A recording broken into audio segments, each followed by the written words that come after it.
Система образования – сложный процесс, в который вовлечено множество групп интересов.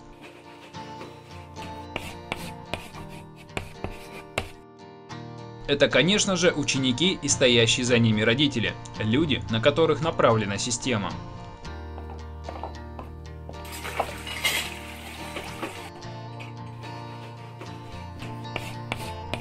С другой стороны, это учителя, люди, проводящие в жизнь процесс образования.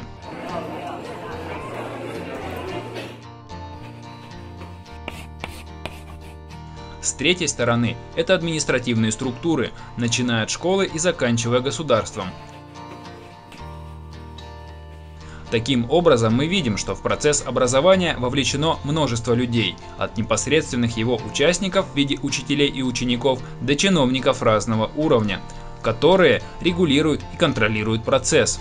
Вовлечены и депутаты с правительством. Они формируют законодательные основы процесса и государственную политику в этой сфере.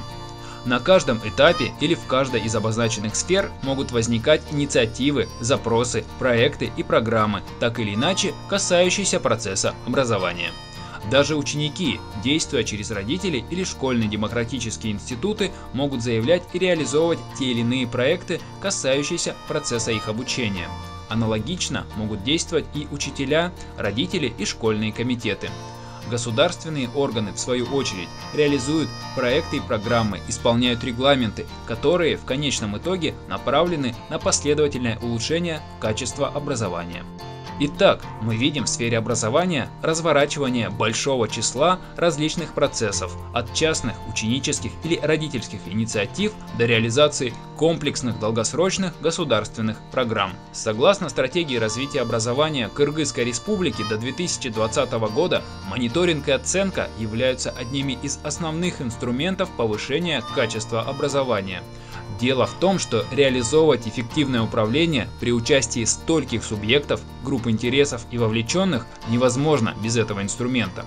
Стратегия развития образования вводит подход, предполагающий минимальное регулирование процесса при строгом мониторинге и оценке результата.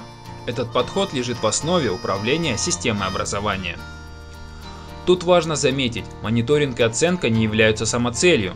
Их ценность в том, что они помогают усовершенствовать деятельность. Рассмотрим подробнее одного из ключевых участников процесса, который может действовать в интересах большинства вовлеченных и, как следствие, не может обойтись в своей работе без мониторинга и оценки. Это общественные советы государственных органов. Они появились не просто так. Главная миссия – организовать взаимодействие и сотрудничество с властью. Советы должны осуществлять общественный мониторинг над деятельностью государственных органов. При этом за членами советов закреплена обязанность осуществлять свою деятельность в тесном взаимодействии с общественностью. В своей работе общественные советы преследуют три цели. Первое – продвижение и обсуждение общественных инициатив.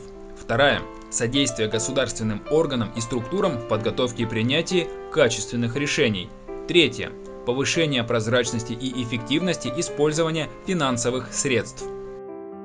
Для наглядности представим алгоритм работы в виде схемы. Государство мы изобразили как механизм. Он лишен эмоций и способен перемалывать любые инициативы.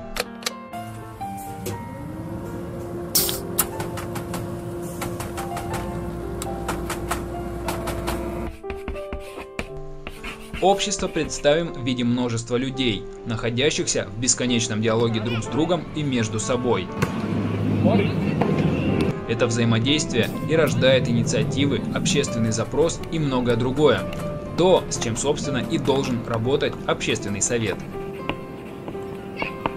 Таким образом, мы видим, что общественный совет находится между двумя энергиями – общественной и государственной. Итак, каким же образом работает система? Процесс взаимодействия между обществом и государством посредством общественных наблюдательных советов осуществляется через выполнение первой обозначенной в законе цели – продвижение общественных инициатив. Когда общественная инициатива выявлена, а потом и продвинута, ОНС приступает к реализации второй своей цели – начинает содействовать созданию качественных решений госорганов. Тут необходимо помнить о 5-й статье Конституции, которая не позволяет чиновникам действовать в интересах каких-либо отдельных общественных групп. Они работают для всего общества в целом. После того, как решение готово, оно должно пройти фильтр экономической обоснованности и целесообразности. В этой работе также принимает участие общественный совет. Если все фазы цикла выполнены, то общественная инициатива превращается в госуслугу, обязательную к исполнению и четко регламентированную. Важно помнить, что все обозначенные цели не обязательно выполняются последовательно. Как правило, их реализация идет параллельно, причем в отношении самых разных проектов и инициатив. Эффективная организация подобной работы невозможна без такого инструмента, как мониторинг и оценка. Итак, рассмотрим подробнее, что такое мониторинг и оценка. Как мы уже говорили, это один из важнейших инструментов управления, без которого невозможно принятие верных решений. Кроме того, мониторинг и оценка позволяют зафиксировать и соотнести с индикаторами каждый этап деятельности, понять, насколько результаты востребованы. На более высоком уровне мониторинг и оценка позволяют оценить, насколько проекты или инициативы соответствуют стратегическим программам государства.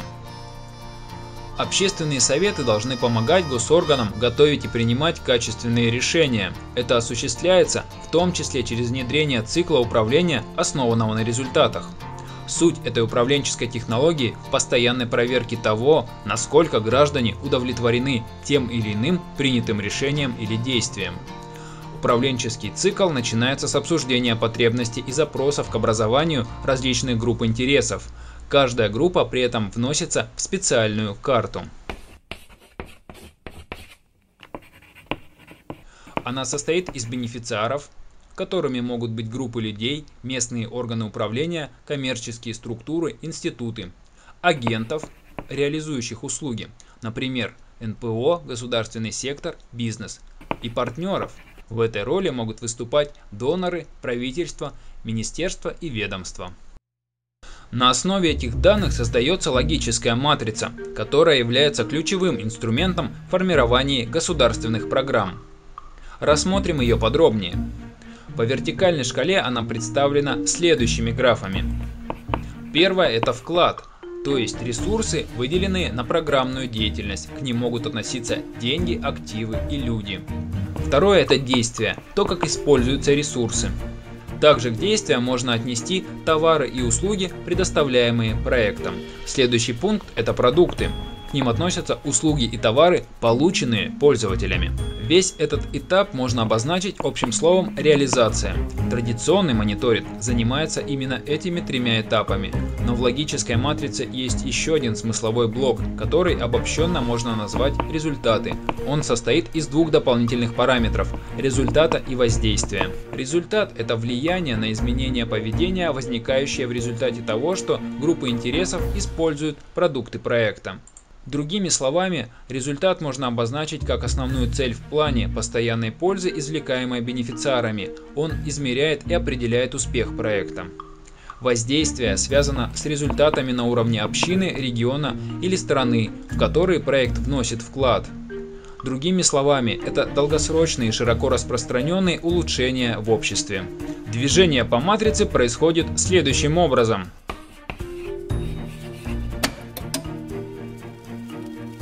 Ресурсы оформляются в действия, которые проверяются на соответствие индикаторам.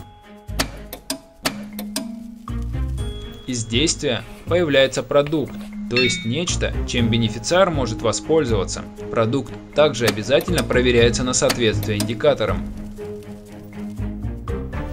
Устойчивое появление продукта приводит в конечном итоге к результату и воздействию.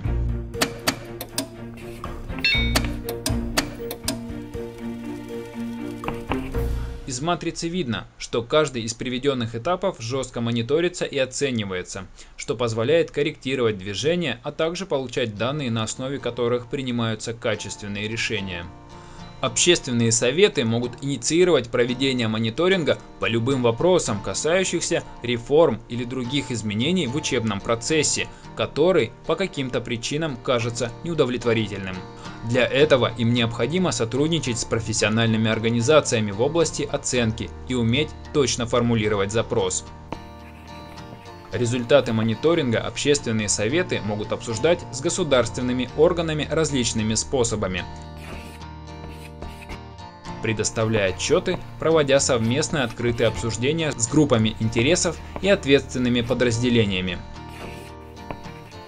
Если результаты мониторинга касаются политической плоскости, то к обсуждению должны привлекаться депутаты Джугурку Кенеша.